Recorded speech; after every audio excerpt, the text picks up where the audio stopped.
Celsia. Gretchen, how are you doing? I'm good. I want to thank you so much for inviting me, and I'm really happy to just listen to talk, but also to listen to what you have to say. Great, Gretchen. I'd like to start with a sentence in your book which says, "I am interested in what people do when systems they rely upon stop working." And there are two examples. The first of them is very obvious, which is the communism.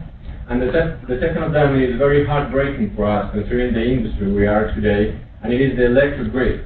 So I would like to ask, why to be interested in the reaction of people when the reality suddenly disappears? One of the reasons I started working on this book, which is, it's a very strange thing for an anthropologist to do, as you might imagine, but it was because I actually began to see in the U.S., in rural communities in the U.S. especially, that people were losing faith in their electricity system. It was just going out so often that very average sort of middle-class people were beginning to do other things, to kind of take radical action, to think about electricity not as something that was guaranteed by the state or by their utility, but something that they could intervene in to make a difference. And this was a shocking development because all of the 20th century was about making this very strong, reliable system, universal electrification, same quality power for everybody, affordable for everybody in the U.S. And this is what pulled me in. This is in 2007. This is what pulled me into the project. And what I discovered as it began to sort of unfold and I got deeper and deeper into understanding how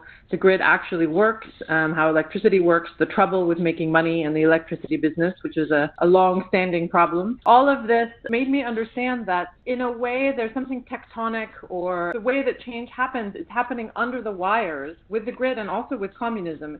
Happening under the wires for a long time before there is actually this kind of revolutionary shape. And so as I was researching this book, I was watching all of those changes, this kind of loss of faith happen, people cobbling together systems, people defecting from their utility, this strange actions that didn't quite make sense. And I would say that was about probably 2014, where suddenly there was, it was just in the air. That there was going to be a lot more renewables. There were a lot of people making their own electricity. All of that just came, it sort of crashed to the surface in the way that an earthquake just is the result of all of this pushing for a long time, and then just cracked. And suddenly it feels like radical change, but that radical change has been in the works for many, many years. That's the same as what's been happening with the grid. And I think utility, RWE, just lost a lot of money. I'm sure you guys have been looking at what's happening in Germany because it's quite an interesting case. And this particular utility has lost more money than almost any other utility out there. And in speaking with the CEO, not me, but another interviewer, just asked, like, what happened? And he essentially said, we didn't see it. Like, we thought everything came as it had always been. And so they were investing in big fossil fuel plants, for example, when the people weren't interested in that anymore. And with communism, it's exactly the same story. So it was kind of like the people who were in power didn't understand the degree to which the system had already changed. And then when it broke, it was just this total surprise.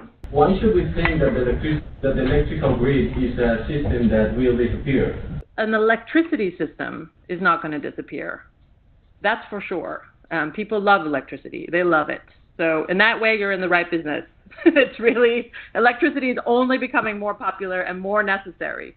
But it's how the shape of that infrastructure is changing radically. You're a much younger company than normally I talk to utilities who've been around for a century, and they're just sweating bullets. They're so worried about what's happening, you know? But the problem of being a utility is actually turning away from this business model, which did work so well, and figuring out how to integrate into what is about to happen, right? And part of that is to think differently about electricity. Well, I mean, I'm an interesting person in this industry, I suppose, because I don't care so much which way it goes. I simply am watching what's happening and trying to understand what's happening. And what I can say for sure is that person-to-person energy trading. How was the power industry born, and how did it end up being what it is today? And then afterwards, we maybe can discuss about the future. So what Edison wanted to do. He built DC systems, and he at that time, so it's in the late 1880s, early 1880s, there was no sense of electricity being in competition with the gas market. Electricity was something for wealthy companies, for very dense urban areas, and for wealthy people. And what he could build was a grid, a DC grid, that extended out about a mile. And his idea of the world was for every square mile, you would have another DC power station.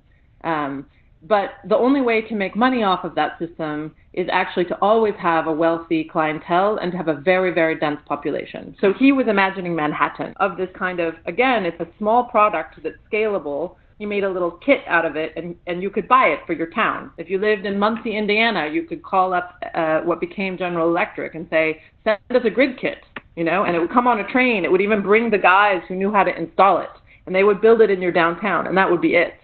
And that was the beginning of the central station model of the grid. What happened, of course, with Tesla and Westinghouse is DC current that made it possible to expand that very tiny, the constant voltage grid out dramatically.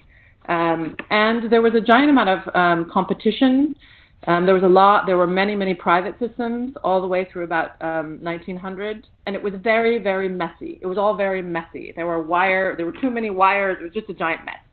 But actually it took him like 15 years of really thinking about how to make money off of electricity. Which are the features of the current grid that you just described that are threatening the continuity of the industry we work today on? How to make a profit not by selling electricity. So the old model was you make more money by selling more electricity and encouraging everyone to use more, and that the electricity that was somehow was like a thing. It was like a commodity. And the more of it you sold, the more money you made. And it was all about encouraging people to buy more, use more, have refrigerators that were hungry, have air conditioners. And that has changed, obviously. We don't want people to use more electricity, but then how do you change the business model so that you make money not on selling electricity? I think the big question today is how does a company survive when what they sell is not how they make money? What resources does a utility have to offer if we remove electricity from the story? Just pretend that electricity is not part of what you have on offer. So you're not making money off electricity. You're not selling electricity. So what is it? How to make related services profitable and give sustainability to the businesses we are holding by now. I think that's great. And then in each of these ideas, and you have many more, I'm sure, in each of them, the next step is to say, can we make money off of this? How? Do we do it because... The key issue. That's absolutely right. It increases our brand, or what's the... the reason that Edison was making grid kits and selling them to places with no electric power is because he couldn't figure out how to make money otherwise. He was a businessman. I have to say, I'm an anthropologist, and so when I began this project, I was really I'm going to talk about people and technology, and in the end, it really is a business history. The grid has changed. So when I say okay, efficiency is great, but how do you make money off of it? It's not because I'm a preacher for good business practices, but because this is how the grid changes. It doesn't change just from a good idea. It changes from a good idea that enters a marketplace. What can we anticipate as major trends in the power industry and the electrical grid in the forthcoming years? How electrification is happening in places that don't have grids. I think it's quite important to talk to people. Even in your daily lives, just ask people what they like about their electricity system and what they don't like, and to listen to them, to listen to their stories. So not to think of it as creating aggregate data, but to think of the impression that one individual person's experience of this can make upon you, that then allows you to reimagine how to better the grid, how to solve that. Because at least in the U.S., people dislike their utilities intensely. Right, and so you don't want to be that utility. How can we embrace this challenging future? And if you have any suggestions or recommendations for us, what would you suggest? Just to give us some place for some internal discussions here. Before that business, or all around that business, is local cultures and what is necessary and what people are willing to pay for within that circumstance. And obviously, you know better than I do what is determining what kinds of desires people have, what kinds of needs they have, what kinds of arguments they're willing to listen to within Colombia, within Costa Rica. You said you were working in the Caribbean. Each of these places is going to be quite different. One of the things that has always been true of the electricity business is that it's had government support. And so making sure that you have a good relationship with people who are setting regulations. The government has always subsidized it. Celsia,